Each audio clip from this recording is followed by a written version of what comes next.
Have you wondered what daily sales it takes to get to #1 in the Kindle bookstore?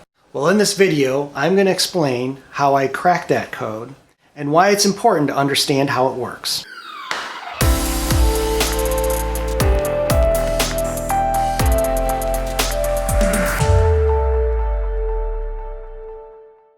If you don't know who I am, my name is Joe Solari, and I help authors build great businesses. Now, most of the work that I do with 6- and 7-figure authors,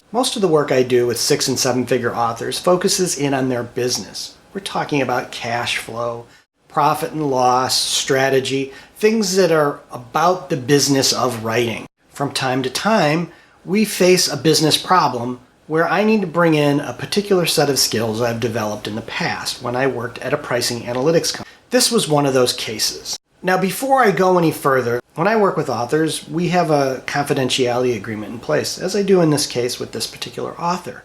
But when we saw what the information told us, she was gracious enough to give me the permission to share it with you so that you can understand this. Now, I'm going to be scrubbing some of the data, and you won't get into the specifics of the book, but you will understand what we were up to. And when I'm done with showing you this, you're going to see the sales curve that I believe is behind Amazon's sales ranking for the Kindle store. So the specific problem we were trying to get after was this. We were trying to get at ad spend versus sales, right? Pretty simple stuff, but what we were trying to do is see if a corresponding amount of ad spend got us a corresponding rise in sales. So we were going to be doing some tests that would show that out. And we were going to use something I call rate of change. So let's get into that data right now. So to put this data in context, the first thing is that this was November 2019 when we ran this experiment. We launched the book in November. What you're looking at is a rate of change chart. So let me walk you through a few things so you understand what you're looking at and how to make heads and tails out of this. So we're taking the first 5 days and averaging them together, and then each successive day we're using the previous 5 days and we're comparing it to that prior 5 days. So as you can see, we don't have any data until the 6th day. And on the 6th day, we're going to see the average in the blue line, which is the rate of change of sales dollars, and the orange line, which is the rate of change in ad dollars. So for example, if we look at the 7th, we had around a 30% increase in sales with no change in our ad dollars. Now understand that on November 8th, the book hit #7 in the store. The entire Kindle store, this book was #7, and it stayed in that position for nearly a week. When we saw that sales dollars kind of topped off there, what we did is we kicked in our ad spend. We really put on a significant amount of ad spend. As you can see, it went well over 120% of what we were spending before, and our experiment had really kicked in at this point. But guess what? Something happened. So what happened was on November 12th, Amazon Imprint released 5 Dean Koontz short stories. They released these 5 stories simultaneously, and they shot right up to the top.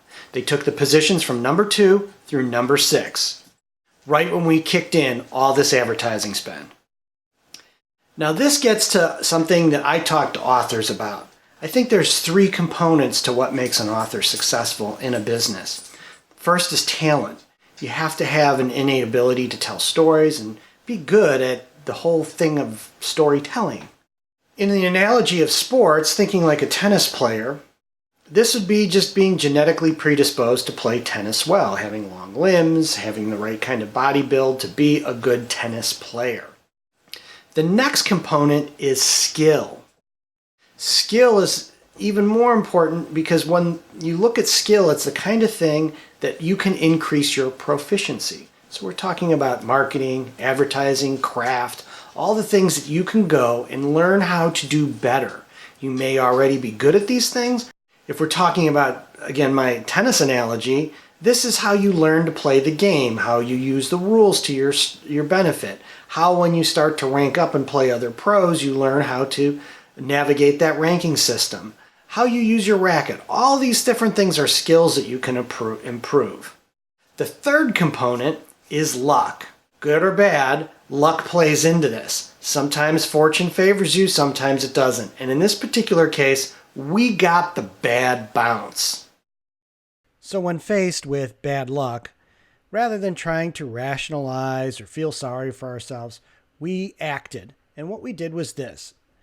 We continued to run the experiment by adding to our ad spend according to our plan. But as you see, we saw this drop off continue in our sales average per day. We then reacted fairly quickly. Like you can see, this is over a 7-day, 8-day period. We then started to ratchet back that spend and conduct the experiment at a different level of spend.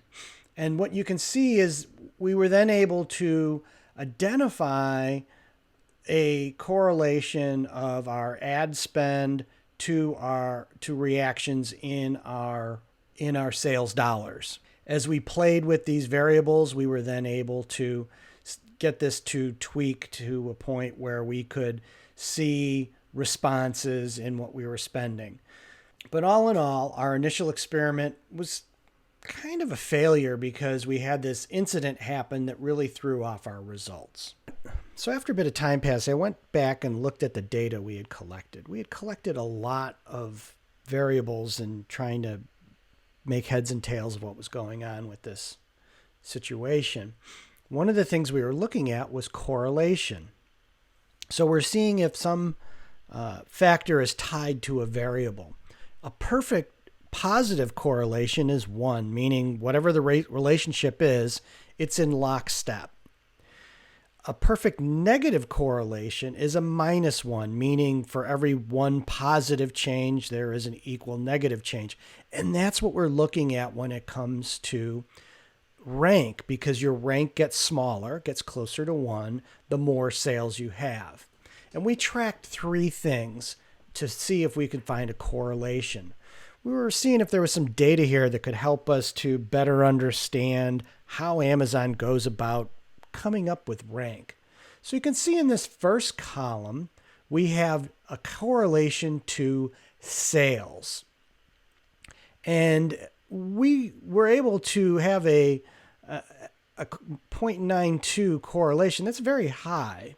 We also tracked quantity, so the number of books that were purchased. And in both cases with quantity and sales, we did an estimate of KDP page reads to come up with our sales number and our quantity of books sold. So there's some fudging there, and that we picked a number to estimate that when we were doing this data. That would account for some of the variability, but not much.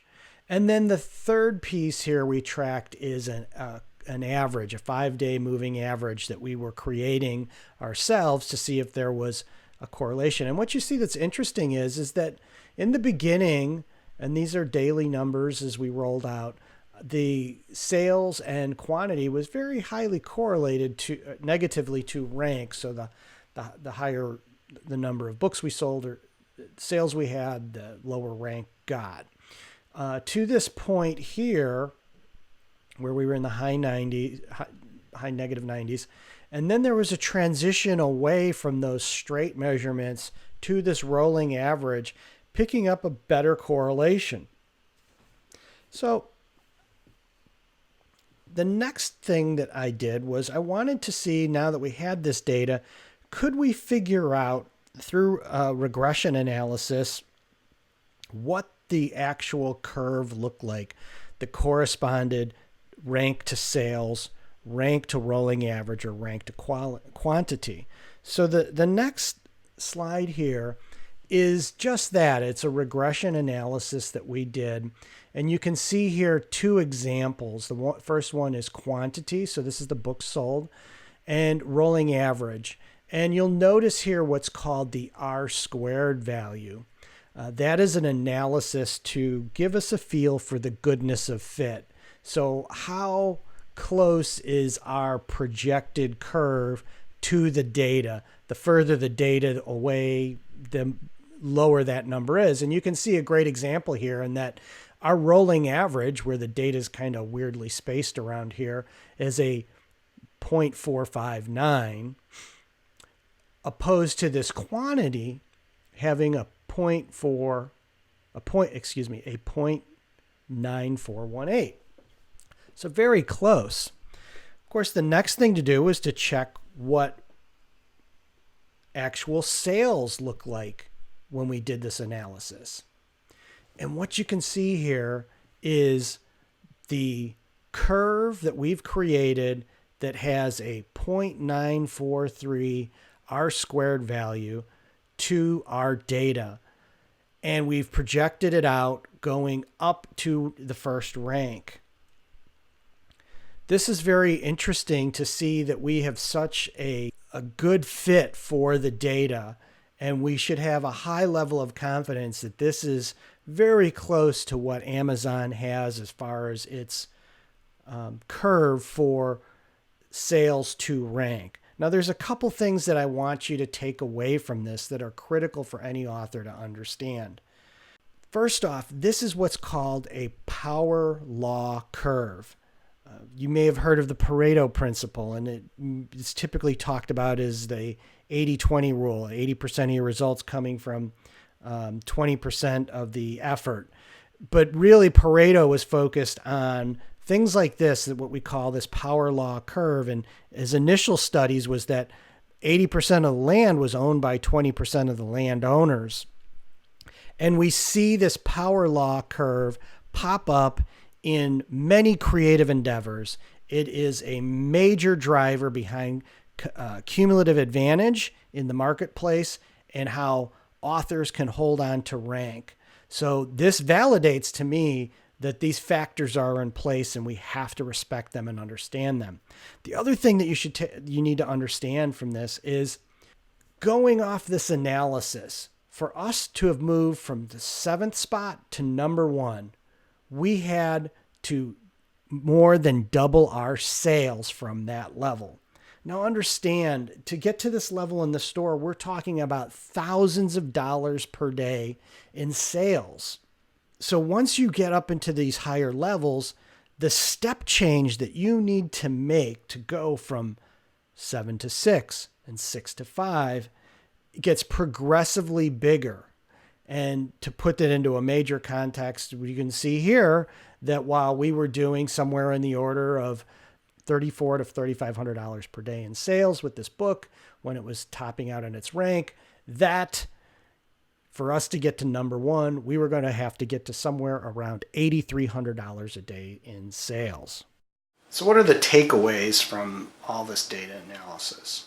Well, I've been doing a lot of research around the ideas of cumulative advantage and the forces that it plays for authors and how we can begin to understand it and use it to our advantage to be more successful.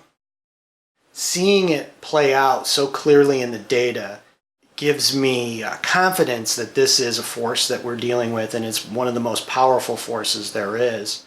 And that as you build cumulative advantage, it becomes easier and easier for you to hold rank and exceed rank in future endeavors. And I'm going to be doing a lot of work around this topic in 2020. In fact, what I'm looking for folks to do is to go to my new, in fact, what I would like for you to do is, if this is interesting to you, is help me collect this data. I've started a project called the Author Knowledge Project, where I'm going to be taking this another step, and rather than looking at book rank, like I've done in this particular instance, looking at author rank and beginning to correlate author earnings to overall author rank on Author Central. And I have a way of doing this. If you go to my website, joesolari.com, and you go to the Author Knowledge Project and sign up for this, you can participate and help me, and then to see this research. And understand this, there's no cost to you. This is something that we're going to collaborate and crowdsource by using each author's specific information in an anonymous setting to create one of these curves for the overall marketplace. So if you're really interested in this, please go to joesolari.com, go to the Author Knowledge Project. You'll see a banner at the top. Click on that and follow through on that. If this is helpful to you, please remember to subscribe to this channel. Having subscribers is great, and also hit that bell so that you get notifications.